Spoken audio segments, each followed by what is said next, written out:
There has been a lot of trade talk about Devin Vassell for, I don't know, maybe the last year. For that to stop, he needs to do his part.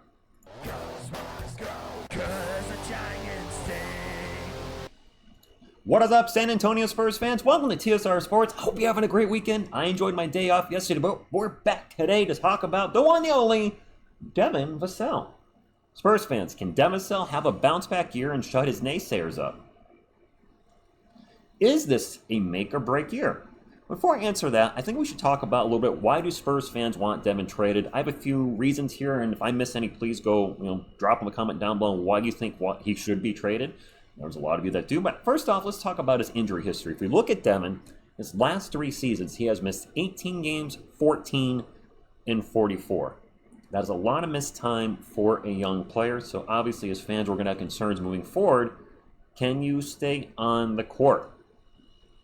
If you can't, you're not helping the team win games. So the injury history, I think, is an easy one to put out there first. The second one is last season was a down season. 16.3 points per game. His efficiency dropped to 44. 3-point percentage stayed about the same, 37 and 79. Certainly struggled with defense at times on the court like a lot of the team did. But I think what really stood out last season for us was not just how he had a drop in production, but how inconsistent he was on the court. This is January and February. And if you look at his 3-point shooting, it is an absolute roller coaster. It's literally right to the, your left, my right. From the top, 1 of 4, 1 of 6, 1 of 7. He's in a slump. 3 of 9, 5 of 9, 3 of 6, 3 of 7, 4 of 10, 5 of 6, 2 of 6, 3 of 9, 2 of 8. Then the wheels fall off, 1 of 10, 1 of 6, 2 of 8. And that was kind of Devin's season all last year. He'd be hot for 8 to 10 games from 3, then he'd go cold for 8 to 10 games. Then he was hot, and he was cold, he was yes or no, the ball was in, the ball was out. Okay, sorry. Got a little carried away ad-libbing, but it was just frustrating to see how good he could be at times. And you're like, Devin, you got this, man. You're on fire. And then a stretch of games where you're like, I don't know how much more out of this I can watch. So it was just such a roller coaster season. And maybe the injuries had something to do with that. Being on the bench to start, I don't know. But it was just constantly up and down, and it was frustrating to watch. And then the last reason I think fans want Devin Vassell to be traded is the contract. And where this contract really stings Spurs fans is with that down production and inconsistent year last season, seeing him be the at then highest paid Spur of all time really made you go, oh, Brian Wright, were you Brian wrong on this extension? $29.3 million for this production? What are you doing? So that's really got to think a lot of Spurs fans, myself included, going, oh, this is Zach Collins 2.0.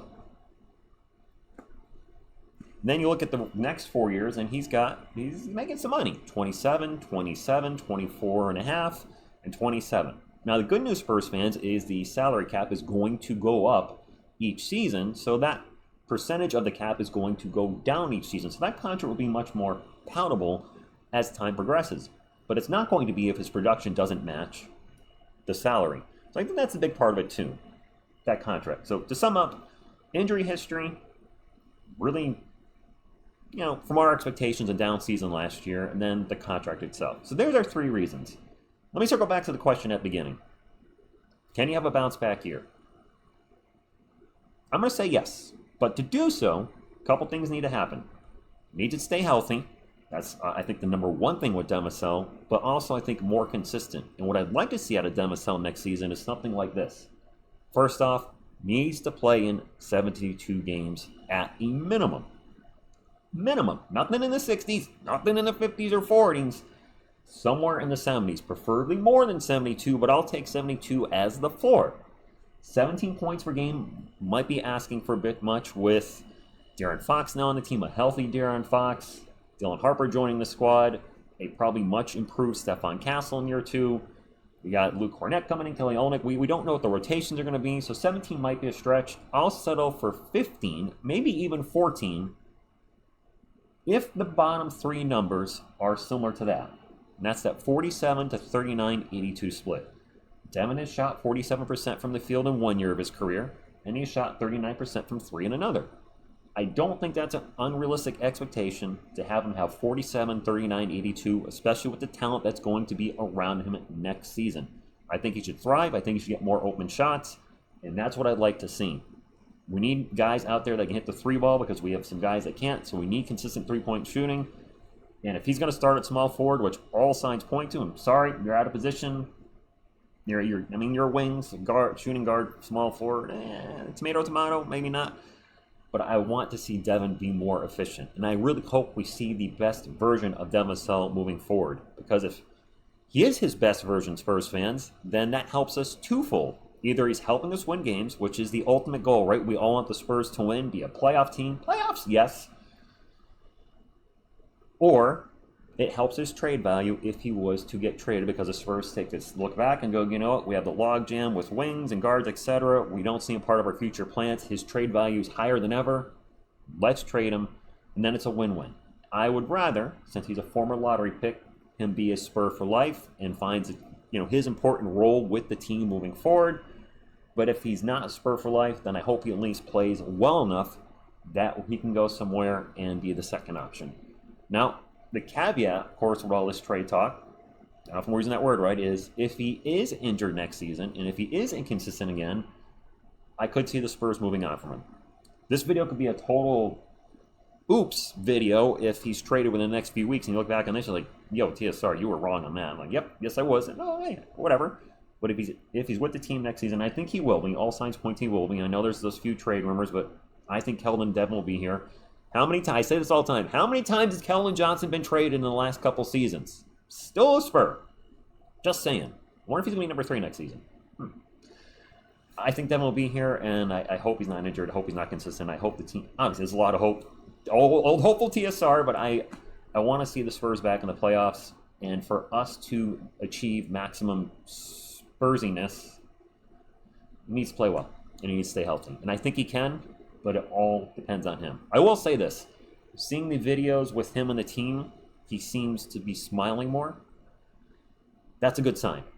I don't know if maybe last year the injuries or the pressure, maybe something was getting to him last year. Maybe Coach Pop being gone. Maybe something was going on last year. Maybe he got something in his personal life. I don't know, but he seems, just from what I can tell, happier this year. And if you're a better place in life, you're going to be in a better place professionally. Like when I'm in a good mood, I do better at my job. I'm sure when you're in a good mood, you do better at your job. And if you're not feeling so great, well, your job production drops. Sports are the same way. You're in a good mindset, you're going to produce on the field or court. If you're in a bad mindset, the production might not be there. So I'm rooting for Devin, and I sincerely hope you guys are all too. I know a lot of you say trade Devin, trade Kellen, except trade Jeremy. I respect your opinion, but I hope all our guys play so freaking well next season that we don't have to talk any trade rumors throughout the season whatsoever. All we're talking about is TSR, man, I can't believe how good we're playing. We're playing well beyond expectations. Everybody's doing their part. It'd be nice to have that for the first time ever on this channel, because we haven't had that. It's every year there's this guy's not. I mean, there's going to be guys that are underperforming, but if the team's playing well enough, we probably won't notice, or maybe not even care. That's the ultimate goal. Anyway, that's all I got. Drop a comment down below, your thoughts on everything I went over. Do you think those are realistic expectations for Devin, and can he meet them? Are you rooting for him? Are you like, nope, you're gone. I want you to be traded. Whatever it is, I respect your opinion, because I know we can all agree on one thing only, and that's go Spurs go. So like, comment, subscribe, and I'm going to say it again. Go Spurs go.